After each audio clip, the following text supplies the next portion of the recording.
दोस्तों, हम महाभारत की बात करें तो महाभारत का युद्ध हमारे नजर के सामने आ जाता है, जिसमें कि बहुत से लोगों की मौत हुई थी। क्या आपको उसमें पता है कि कौन कौन से योद्धा थे जिसे जबरदस्ती या फिर कहा जाए कि उसे कोई चाल चल के मारा गया हो? जी बिल्कुल, ऐसे 2 से 5 योद्धा थे जिसे कि चाल पूर्वक मारा गया था, और अगर उससे चाल पूर्वक नहीं मारा जाता तो आज महाभारत का कुछ अलग ही नजारा होता, जहाँ पर पांडव की जगह पर कौरव जीते होते और हर जगह कौरव का ही कथा गाया जाता। तो हम सबसे पहले नंबर पर बात करेंगे जो कि था भीष्म पितामह। भीष्म पितामह जब तक युद्ध में रहे तब तक कौरव का कोई भी कुछ नहीं कर पा रहा था, यहाँ तक कि अर्जुन भी नहीं। जब जब पांडु पुत्र अर्जुन भीष्म पिता के पास आते थे तब तक भीष्म पिता के हाथों पांडु पुत्र का ऐसे ही वो निहत्थे हो जाते थे। लेकिन ऐसे कौन सा व्यक्ति थे जिसे भीष्म पितामह को मारा?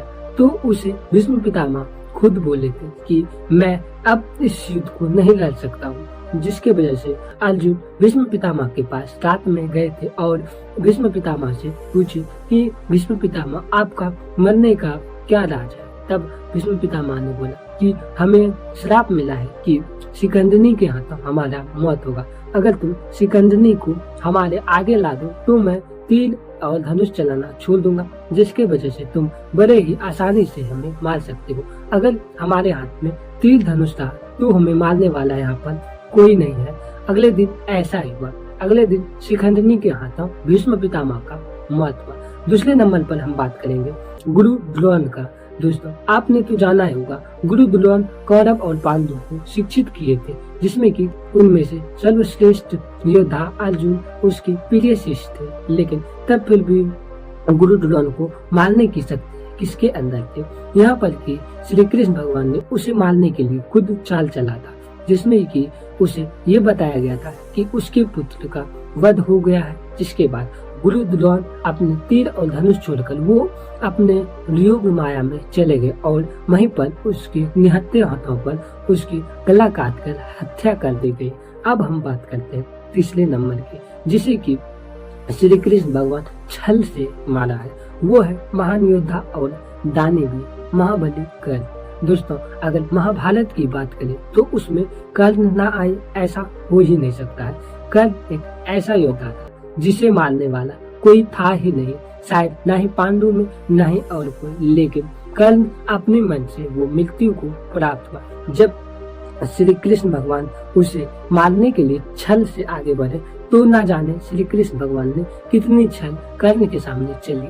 उसके बाद कर्ण का मृत्यु हुआ, जहाँ पर कि श्री कृष्ण भगवान ने खुद कर्ण को एकांत में लेके गया था, जहाँ पर कि धरती दलदल हो और वहीं पर कर्ण का रथ के पहिया धस गए। जिसके बाद कर्ण पहिया निकालने में व्यस्त हो गए और कर्ण जब निहत्थे थे तभी अर्जुन के हाथों उसका वध करवाया गया। यहाँ तक कि ये तीनों योद्धा बहुत ही शक्तिशाली थे। अब हम बात करते हैं जो था दुर्योधन। दोस्तों, आपने तो ये सुना ही होगा, जब दुर्योधन की बात करें तो उसकी माँ गंधारी की याद आती है, जहाँ पर कि भगवान शंकर के दिए वरदान से दुर्योधन को पूरा शरीर एकदम लोहे ऐसे वज्र का बना दिया जाता है, जहाँ पर कि भीम जितना भी प्रहार करते थे लेकिन दुर्योधन को कोई भी असर नहीं पड़ता था। यही कारण है कि जब जब दुर्योधन को भीम मारता था तब तक भीम ही उल्टे उसके चरण में फंस जाता था। लेकिन श्री कृष्ण भगवान के कहने पर दुर्योधन को भीम ने जंघा पर मारी और वहीं पर भीम का जंघा टूट गया। दोस्तों, और एक इंसान और है जिसे कि श्री कृष्ण भगवान ने उसे ऐसे ही नहीं उसे छल से मारा है, जो कि दुर्योधन के जीजाश्री थे। वो उसका नाम था जो जयद्रथ। जयद्रथ को वरदान मिला था भगवान शंकर से कि तुम्हें एक दिन कोई भी नहीं मार सकता, चाहे वहाँ पर मैं ही क्यों ना आ जाऊं। लेकिन जयद्रथ ने एक दिन तो अपने शक्ति का पूरा परिदर्शन किया, लेकिन दूसरे दिन ही वो अपने शिविर में जाकर छिप गए। दूसरे दिन वो युद्ध करने के लिए आए ही नहीं, जहाँ पर अर्जुन ने प्रतिज्ञा ले ली थी कि जयद्रथ को मारना है। यहीं पर जब इस बात को श्री कृष्ण भगवान को जब ये पता लगी कि अब यहाँ पर अर्जुन अब समाधि ले लेगा, तब श्री कृष्ण भगवान ने छल किया और सूर्य भगवान को छिपा दिया, जिसके बाद सूर्य निकलते ही जयव्रत आगे आ गया और वहीं पर जयव्रत का हत्या करवा दिया गया अर्जुन के हाथ। दोस्तों, आज का वीडियो यही था कि किसे मारा गया था, जो कि और यहाँ पर मैं आपको बता देता हूँ कि ये सभी लोग को अगर नहीं मारा जाता चाल पूर्वक, तो ये सभी लोग मिलकर आज महाभारत युद्ध का नक्शा ही बदल देते। इन सभी के पास इतनी अधिक शक्ति थी जितनी कि पांडु के पास भी नहीं, लेकिन भगवान जो चाहते हैं वही होता है और उसके अलावा कुछ भी नहीं होता है। मिलते हैं अगले वीडियो में। दोस्तों, वीडियो अच्छा लगा हो तो लाइक कीजिएगा, अगर आप हमारे चैनल पर नए हैं तो चैनल को सब्सक्राइब कीजिएगा और बेल आइकन को दबाइएगा, जिससे आपको ऐसे ही नॉलेजदार वीडियो सुनने के लिए मिलेंगे। धन्यवाद, आपने हमारे वीडियो को यहाँ तक देखा।